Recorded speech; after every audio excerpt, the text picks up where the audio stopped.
Hello, everybody. Thanks so much for joining me today as I walk through Yelp's free tools and reputation management. Let me share my screen and we will dive right in. Today, we're going to cover all of the most important free features that you can use to make sure your business is found, as well as some basic information about how to manage your online reviews. Like I said before, my name is Emily Washcovick, and I'm Yelp's local business expert. I've been with the company for nearly 11 years now, and I'll be honest, these basic bits of advice that I'm going to share today are the same ones that I've been sharing all this time. So much has changed at Yelp and things have evolved, but our main goal of connecting people with great local businesses has remained the same. And the way that you as a business owner can do that has also remained the same. So today I'm going to walk you through the most important free features to make sure you're found and have all of your business information clearly displayed. And I'm going to give you some tips and advice for how to manage and maximize your online reviews. First, we're going to start with a little bit of consumer behavior, talk just a little bit about what people are looking for online and how you can keep that in mind as you fill out your profile. I'll walk you through those most important tools and features to set up your Yelp page, and then we'll dive into reviews. So let's get started first with consumer behavior. We did a study at the start of 2025, and we've been doing studies like this for years. Something we've seen is consumer trust in online reviews continues to grow. 72% of review readers say they read more online reviews than ever before, and a lot of them say that reviews are just as trustworthy as advice they get from a family member or a friend. They also want to see written text in reviews. So they want to hear a little bit about what that customer experience looked like, not just a star rating. And when users come to Yelp, they know what they need and they're ready to spend. Sometimes there's a misconception that Yelp users are college kids looking for a beer nearby or a slice of pizza. But really, 73% of our users are over the age of 35, and more than half of them earn 100K or more annually. So they're really on Yelp because they're trying to find a business. They've already decided what they need, they just don't know who's going to provide it yet. And when they come to Yelp, they're looking for other information beyond just reviews. They want to see photos and videos so they know what to expect from the business. They want to get that basic contact information. How can they get in touch with you? Where are you located? So all of this is important when you set up your free account. Now, Yelp's free tools are available for business owners, and you can set them up on a laptop, on a desktop, on a mobile device. But the most important thing is making sure that you understand this is your digital storefront. This is essentially the windows of your business online. And when consumers are turning online, they're comparing and looking at a lot of business information before they make a decision. So, your business information being accurate and up to date is very important. In order to add your business to Yelp or claim your free page, you're going to start by going to business.yelp.com. This is where you can log in or, like I said, add your page for the very first time. This is also a great place to go if you need advice, articles to help grow your business, or even just step by step how to do certain things in your account. So, business.yelp.com is the one stop shop for everything you'll need. When you log into business.yelp.com, the first thing you're going to want to do is fill out your basic information. And it might already be there if your Yelp page already exists, so verify that it's accurate. You want to make sure the name is written correctly, your website is linked, you have your phone number. If you have a brick and mortar, you want to have your address listed. And if you don't have a physical location, you want to set up your service area. On Yelp, you can be in up to 3 categories, and categories are going to help define the type of business you are. So when you think of categories, think of the types of customers you serve. For example, if you're an Italian restaurant that also has a bar with TVs, You might list yourself in the Italian food category and the sports bar category. Those are two different customers, but your business can service them both well. Another good example would be if you're a real estate agent who also offers mortgage services. Those would be two categories you could have on your Yelp page. And if you're in a more niche industry, you'll add information beyond your categories so that people know exactly what you do and who you are.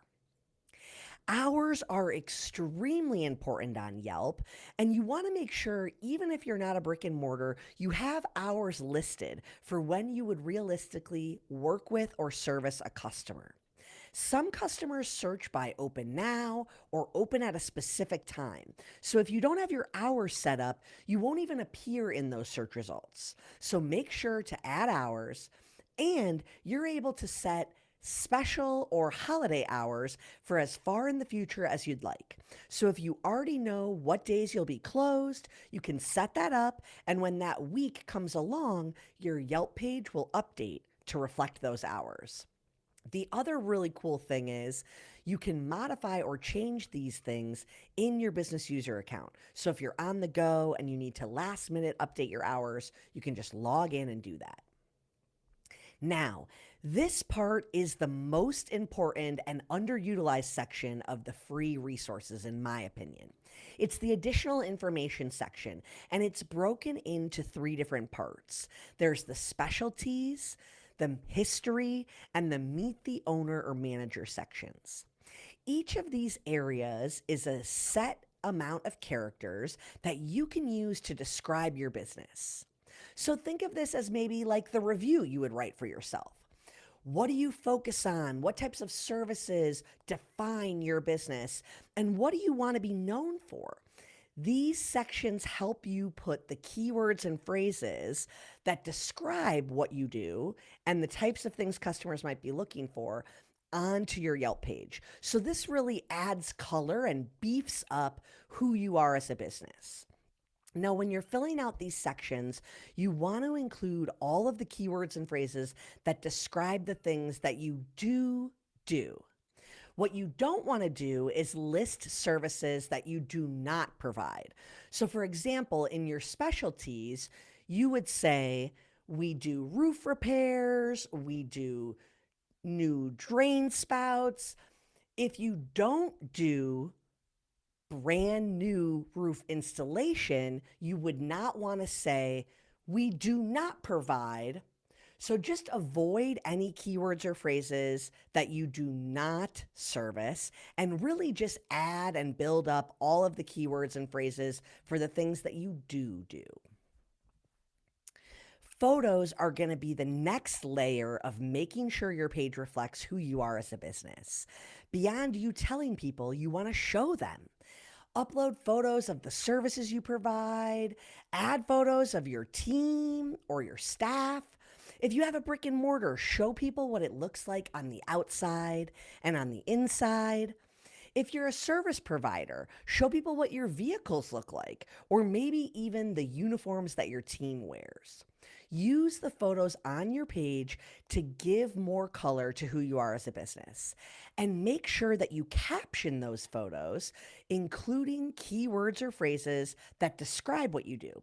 This is another area where you can beef up the page and really make sure you're found for the most important things to your business. Now I want to talk about a free tool called Request a Quote or Message the Business. You need to turn on your message feature in order for this button to be activated, but it's a way for customers to get in touch with you without having to call your business. It allows them to send a message directly through Yelp and get more information about the job or the project. And a piece of advice when you start to use Request a Quote: make sure that you have responses ready and that you respond in a timely manner, because it's all about getting back to the customer right at the moment that they're thinking about it.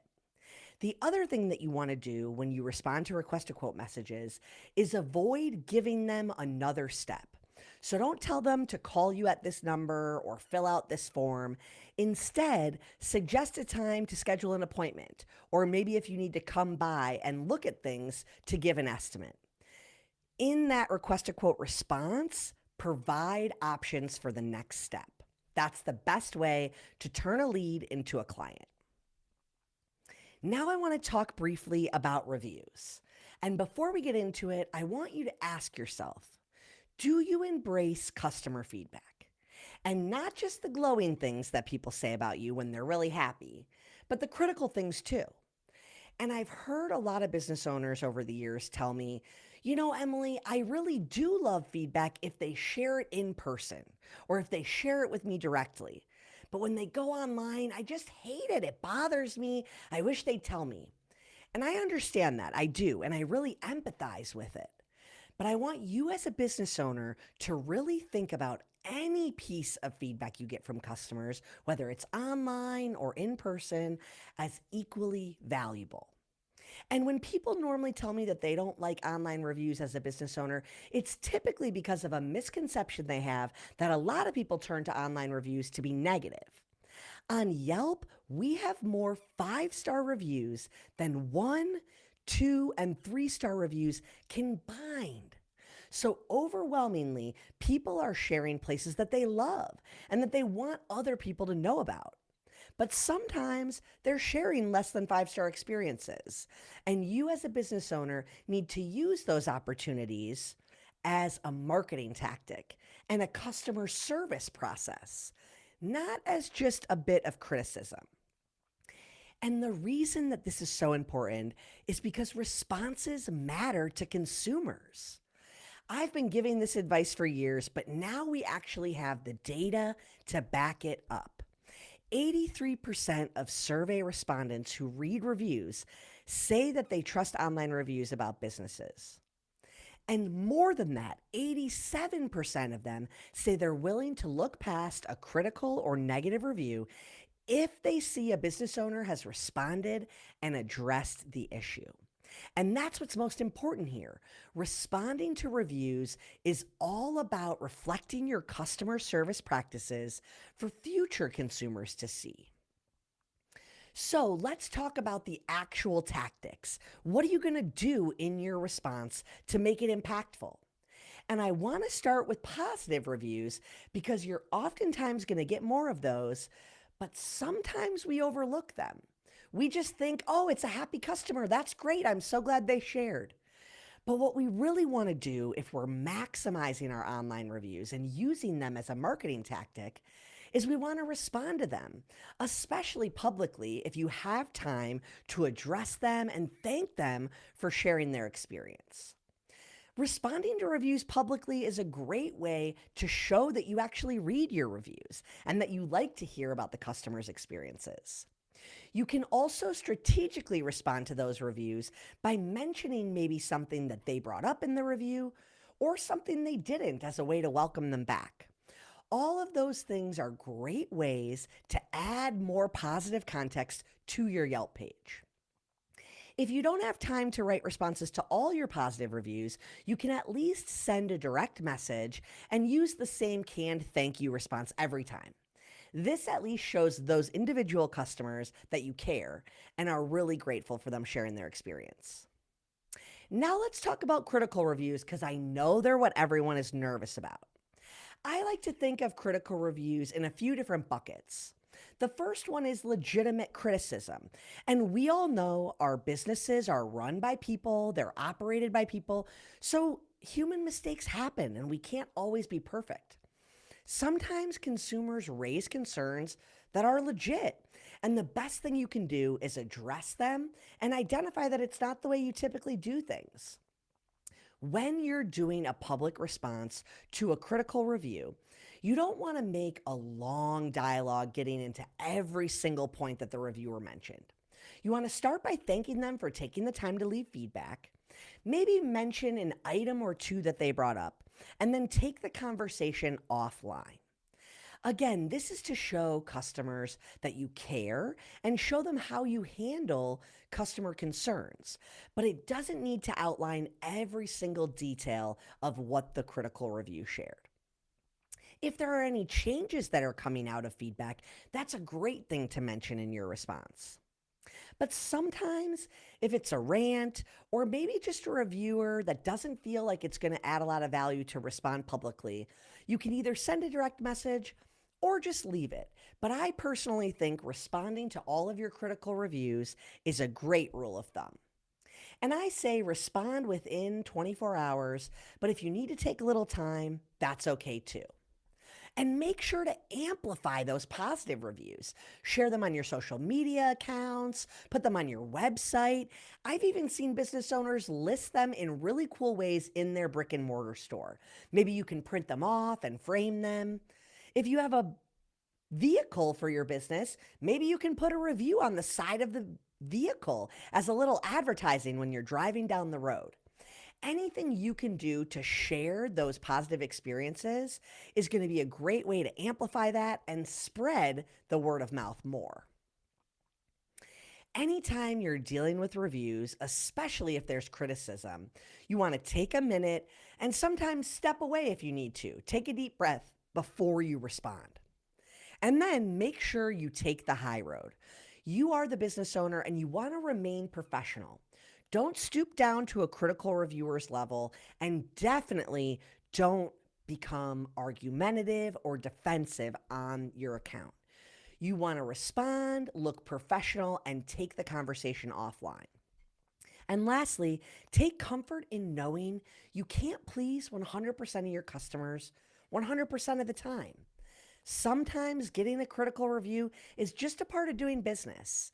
And sometimes it makes you look more authentic to consumers. So don't let a negative review ruin everything for you. It's okay. Respond and move on. And if you're not familiar with some of Yelp's rules and tips for best practices, I thought I'd share a couple here before we wind down. The most important being, you don't want to solicit or ask for Yelp reviews. You want to let them happen naturally. Let people know you have a presence on Yelp and also all the other platforms that you pay attention to your online presence. Let them decide the best platform to write their review. And make sure that you don't write reviews for yourself or competitors. You want to just let it happen naturally. Fill out your page, add all the important information, and let the customers do the rest. And here are some tips for all the things you can do to maintain that great 5-star state of mind. Make sure those reviews are coming organically. It truly does start with creating memorable experiences in your business. So focus on that customer experience in person, and it will translate to 5-star reviews. Make sure you have your page completed, just like we talked about today, and make sure that you have that business owner's app so you can respond and update information in a timely manner. At the end of the day, it's your job as a business to make sure your information is up to date and accurate online. If you have your Yelp page up to date, that's going to help you with your information across the web. It'll pull to Apple Maps, Yahoo, Bing. It's really a very crucial step to getting your digital footprint up to date. And on Yelp, you can add tons of information to let people know who you are and what you do. So fill out your profile, add photos, and make sure to use photo captions. At the end of the day, there's so much that you can do on your Yelp page, both free and paid, to be found more. It all starts by going to business.yelp.com or downloading that Yelp for Business Owners app so you can keep engaged on the go. You can also go to business.yelp.com/resources if you want to see articles, videos, or other tips and tricks for growing your business and maximizing Yelp. The last little thing I want to tell you all about is Yelp's podcast in partnership with Entrepreneur Magazine called Behind the Review. We just launched season 4, and it was with an interview with actress Busy Phillips. We interview business owners, entrepreneurs, CEOs, marketers, and we're always trying to get tips, tricks, and advice to help your small business grow. So scan that QR code, check out the show, and send me a note if you'd like to be on the show as a guest. You can reach me at podcasts@yelp.com. Thank you so much for tuning in to today's webinar. And if you have any questions or don't know what to do on your Yelp for Business account, head to business.yelp.com or email me directly at emilyrw@yelp.com. See you next time.